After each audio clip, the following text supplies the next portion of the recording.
Tú eres mi amado, de Henry J. Nowen, editorial PPC.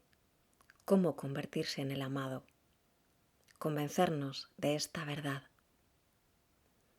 Querido amigo, ser el amado es el origen y la plenitud de la vida del espíritu.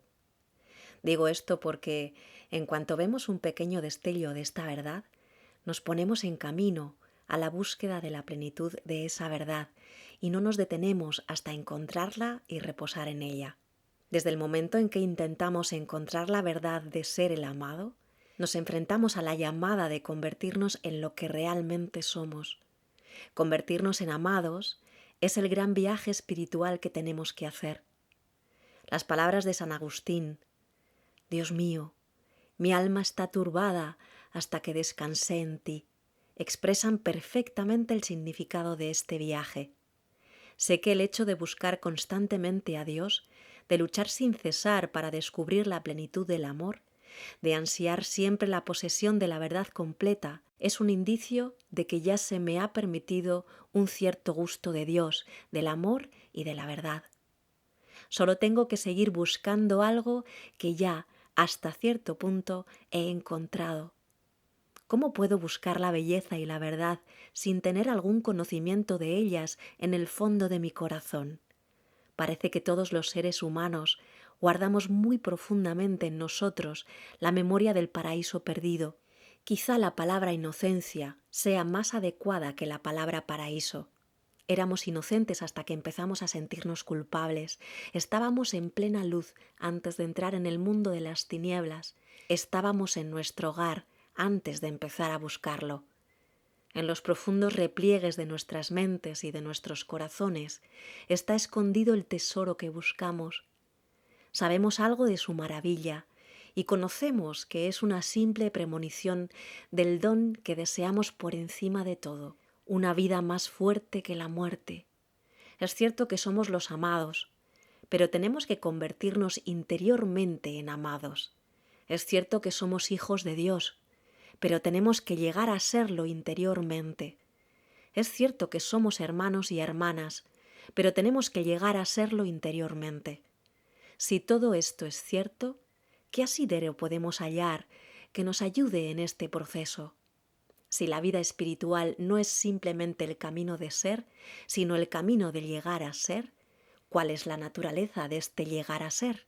Dado tu pragmatismo, me preguntarás cómo avanzar desde la primera a la segunda inocencia, desde la primera a la segunda infancia, de ser amado a tener conciencia de serlo. Es una pregunta tan importante que nos lleva a abandonar todo romanticismo o idealismo y a descender a la pura concreción de nuestras vidas diarias. Convertirse en el amado significa hacer realidad que nuestra condición de amados se concreta en todo lo que pensamos, decimos o hacemos. Esto inicia un largo y penoso proceso de apropiación, o para expresarlo mejor, de encarnación. Si el ser amado es solo poco más que un hermoso pensamiento o una idea que plantea sobre mi vida para ayudarme a no caer en la depresión, no se da ningún cambio radical. Lo que se requiere es llegar a sentirse amado en las situaciones comunes de mi diaria existencia y poco a poco llenar el vacío que se produce entre lo que sé que debo ser y las incontables y específicas realidades de mi vida. Convertirse en el amado es hacer descender la verdad que se me ha revelado a la realidad ordinaria de lo que soy de hecho, a lo que pienso, hablo y hago hora tras hora. Cuando pienso en tu vida, en la de Robin, en la de vuestros amigos, soy consciente de las presiones que sufrís. Robin y tú vivís en un pequeño apartamento en el centro de Nueva York. Tenéis que trabajar para pagar el alquiler y alimentos. Tenéis que hacer miles de cosas.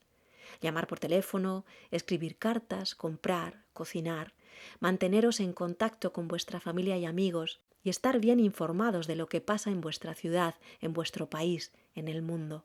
Todo esto parece una carga agobiante, imposible para una persona, y normalmente estas cosas sencillas de la vida diaria son las que alimentan nuestras conversaciones. La pregunta ¿qué haces? Normalmente nos lleva a historias muy a ras de tierra sobre el matrimonio, la familia, la salud, el trabajo, el dinero, los amigos y los planes para un futuro inmediato. Con muy poca frecuencia nos lleva a preguntarnos sobre el origen y la meta de nuestra existencia, pero estoy absolutamente convencido de que esa meta y ese origen tienen muchísimo que ver con nuestra forma de pensar, hablar y actuar en nuestra vida diaria. Cuando nuestra verdad más profunda es que somos los amados, y cuando nuestro mayor gozo y nuestra paz provienen de aspirar a hacer plenamente nuestra esa verdad, está claro que eso llegará a tener un eco palpante en nuestra manera de comer, beber, hablar, amar, divertirnos y trabajar. Cuando las corrientes más profundas de nuestra vida no influyen nada en las olas de la superficie, nuestra vitalidad decae y termina por languidecer y zozobrar en el aburrimiento, aun cuando estemos ocupados. Por eso me he propuesto ahora hablarte de ese proceso de llegar a ser el amado y de cómo puede ser concretado con precisión en nuestra vida diaria. Lo que voy a intentar describir son las mociones del espíritu, cómo se producen en nosotros y a nuestro alrededor. Como bien sabes, vivimos en una época dominada por el cientificismo del mundo de la psicología. Sabemos mucho sobre emociones, pasiones y sentimientos. Nos hemos hecho conscientes de las muchas conexiones que existen entre nuestras experiencias primeras y nuestras conductas actuales. Nos hemos sofisticado bastante a la hora de enfocar nuestro desarrollo psicosexual y podemos identificar con bastante facilidad los momentos en los que nos sentimos víctimas y los de libertad real. Sabemos lo que significa encerrarnos a la defensiva, proyectar nuestras propias necesidades y miedos en los demás, que nuestras dudas puedan interferir en el camino de nuestra creatividad. Me pregunto si en nuestro camino espiritual se da la misma claridad que en nuestro camino psicológico. ¿Podemos ser tan conscientes del misterioso proceso de llegar a ser los amados como lo somos a la hora de conocer la dinámica de nuestra psique? Puedes preguntarte si la psicodinámica es realmente tan diferente a las de las mociones del espíritu. Pienso que sí, aunque se conectan e interfieren de muchas maneras. Quiero describir cómo las mociones del espíritu del amor se manifiestan en nuestra vida diaria y cómo podemos seguir unos métodos para identificar estas mociones y responder a ellas.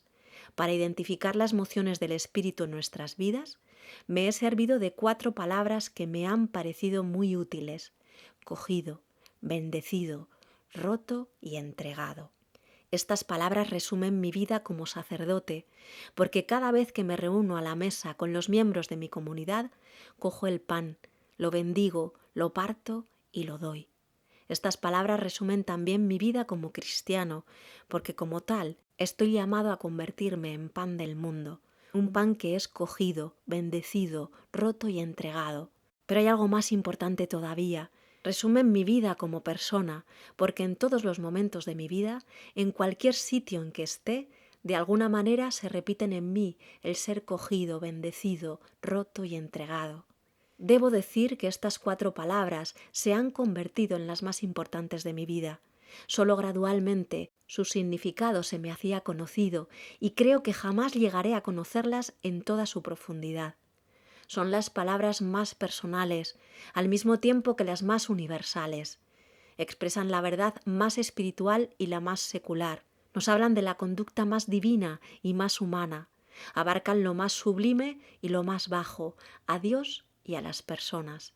Expresan muy sucintamente la complejidad de la vida y abarcan su misterio insondable.